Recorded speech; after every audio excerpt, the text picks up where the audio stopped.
This episode of the Totally Rad Show is brought to you by GoDaddy. Coming up on today's episode, we take a look at the PC game Magicka.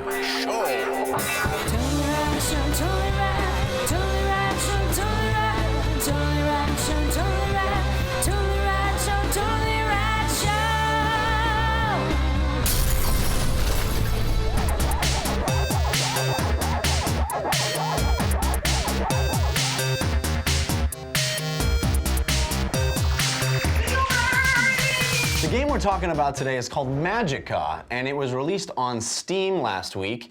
It's only $10. It's the first game, I believe, from Arrowhead Game Studios, and it is a top-down, three-quarter perspective action adventure, kind of like, I would say, Castle Crashers or another beat-em-up almost. I think the game is touted as a satirical action-adventure game where you play a magic user, a sorcerer of some kind, who has to stop the evil in the land. And the unique thing about this game is that you constantly are able to use magic by combining different elements at your disposal. So at any given time, you have 8 different kinds of magic. So fire, water, ice, even shield and life, which gives you health. And you can combine those in various ways to create different kinds of effects. So you have 3 ways that you can cast those spells. You can cast them directed, you can cast them area effect, or you can cast them on yourself. Actually, a 4th way, you can cast it on your sword as well. And you can do that at any time. There's no mana in this game, so there's never a time when you are unable to cast magic. And it's more about the creativity that you can find in combining these different effects, because almost every combination of those things creates a different kind of effect, and you can stack these different elements up to 5 deep.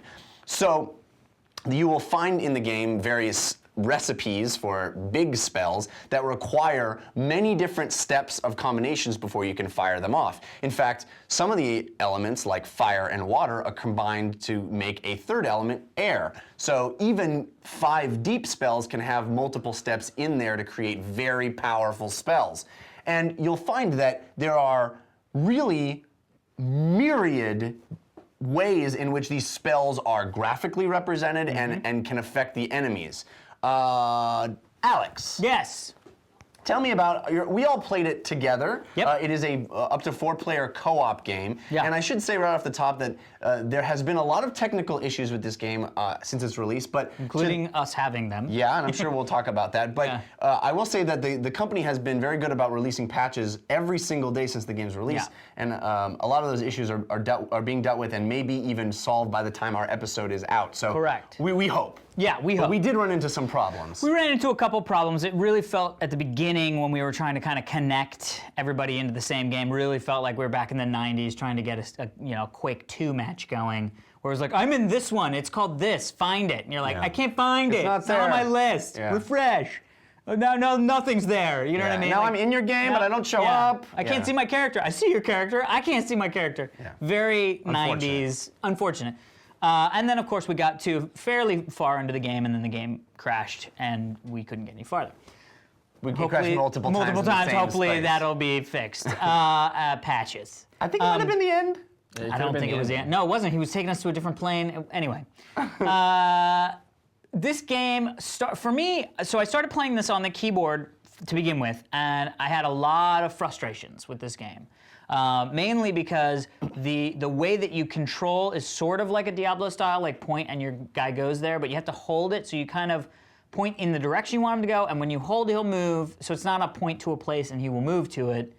But also, my natural hand on the WASD keys, those sort of 8 keys, including the WASD keys, were the different elements. Right. So I was really hit a wall. I was not having so much fun. The combinations weren't flowing through me like I was hoping. So I switched over to the game stick, gamepad. Yeah. And you were playing with a 360. I was playing with I don't know a why it was so 360 difficult for you to controller. say that, but I know it was.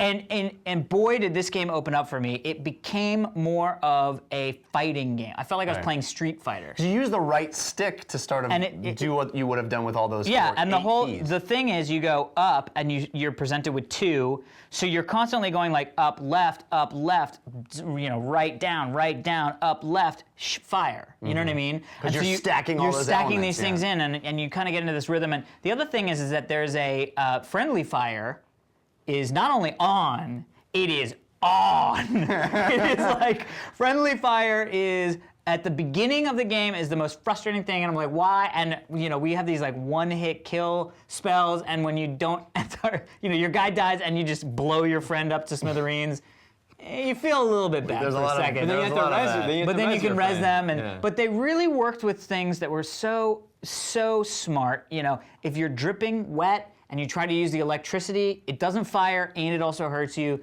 You have to fire on yourself to steam up the stuff to then be able to use it. So there's so much going on, and it really did just become a joy to play. And for $10, it's like, you gotta buy this game. You can kind of overlook all the technical stuff, you gotta buy this game, yeah. Dan? This game is quite literally a dream come true for me. I have dreamed about a game like this. We often talk about the Harry Potter films, how disappointed we are in the magic in them, as it feels like they wave their wands and they shoot lasers or bullets. Lasers? Like some guy's shirt shoots out a jacket? Right? There's no, what's fun about the idea of magic Navy! is shoulder patches. hinted at when you play a Dungeons and Dragons game or in a scene from Harry Potter where they're not using the magic, is like, oh, I have to combine this and that and to do that, right? It's like using the elements, it's using your wits.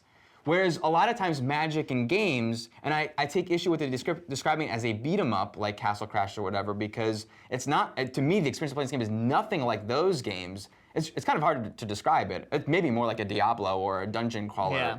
But because those games are, you tap buttons, and you do a thing over and over again, you have your like rinse repeat thing. But this, I have to constantly think about, what am I gonna do? And there is a Street Fighter element in that it's combos. It's like filled with combos. Once you've like figured out what to do, but you constantly have to use your wits. You go, okay, I'm on fire. I gotta make myself cold. I should probably so then not I can be on then fire. use this thing to then do that thing, to do this thing to then do that thing. And it's like got that like cool. There's a word for it, not balance, but tit for tat. What do you call it? Rocks? Not rocks. Rocks to paper. That's what it is. That's rocks to paper. I think There's a term. There's a technical term. Yeah. That's really checks and balances. Checks and that's the political version. There's totally a video game term you've said many times. But to fight your enemies that way is so fun, and to be in concert with your companions when you're playing is like, and we didn't even talk cool. about the whole crossing the streams, where you can have 2 beams that you're shooting, and if they go together, they become more powerful. Unless but you're then using in 3 people, or if they're using that are opposite elements, then bad things happen. so you're constantly. What it is a lot of times when you play Magic in a game, there's no different from Magic than an assault rifle. Yeah. It's just you hit this button to do fire. You hit this, you actually have to be a magician. Yeah. Sort of. Well, with your thumbs. You took the words right out of my mouth, because I agree that this is a game that I've always wished for, in the sense of really feeling like I'm a magician and I don't just have these set spells. I have creativity at my disposal. Yeah. I am a master of the elements, and any element that I conjure together, something unique and interesting will happen. And that's the genius of this game, is that every single combination, and there's so many, because there's 8 different things that you can do at any given time, and different ways to cast them, and stackable up to 5. That, I mean, you can have yourself a lightning ice shield that you put up, or a volcano of earth fire. It's so much fun to just experiment, and they encourage it a lot. One of the things neither of you guys mentioned is the sort of whimsical, tongue-in-cheek manner that this game, it really is a satire of a lot of games. I talked a lot about this with Garnet Lee on We Can Confirm this week, and he played the game, but he only played it single player. And his argument was that the game really is not as fun as a single player game, and since we mostly played it multiplayer, we come at it from a very specific perspective, but he didn't like the jokes. He thought they were really on the nose and not very clever. What did you guys think of that? I have to say, I read the description that before I played it, I read that it was supposed to be like the kind of humor that a Tim Schafer, like a Monkey Island adventure game. I didn't I wanted it. I thought it would be funnier, and it wasn't. I thought that for me, the funny comes Right. from the way that they sort of make the fake language for what they're saying. Oh, yeah. But I never like I'm Vlad, I'm not a vampire. Like none of that stuff. Definitely was not funny a to me. vampire. But you're right. There's a funny like. Yeah, it's like the Swedish Chef from, Yeah. from Muppets. But the way that they play off of, you know, like goo when it says go, you know what I Yeah. mean? Like that was funny to me. But what they were saying wasn't. But you really didn't care for any of the like.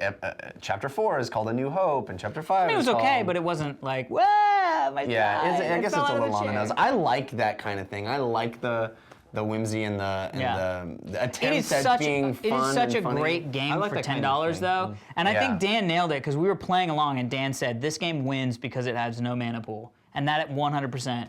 You can at any time they don't handcuff you by going up. You've done too much. It's like no. They handcuff you by throwing more crap at you and then Right. you die. I mean, and that's what the thing is. They don't need to meter the difficulty by limiting the magic. This game is about celebrating the magic magic all you want, dude. Be creative. yeah, It's so and it's cool. hard. It's not super easy either. Yeah, so $10, you can't go wrong. And Magicka. yes, there are major technical problems that frustrated us, but we got past it enough to really enjoy the heck out of this game. Sure did. Magicka.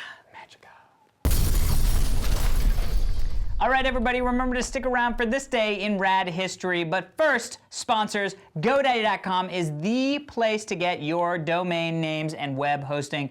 Their web hosting has 24/7 support, 99.9% uptime. You can get the free iPhone app, the Android app for checking domains on the go, which I've done many, many times. Also, because you're a fan of the show and awesome, if you use the coupon code TRS8 when you check out, 10% off your order.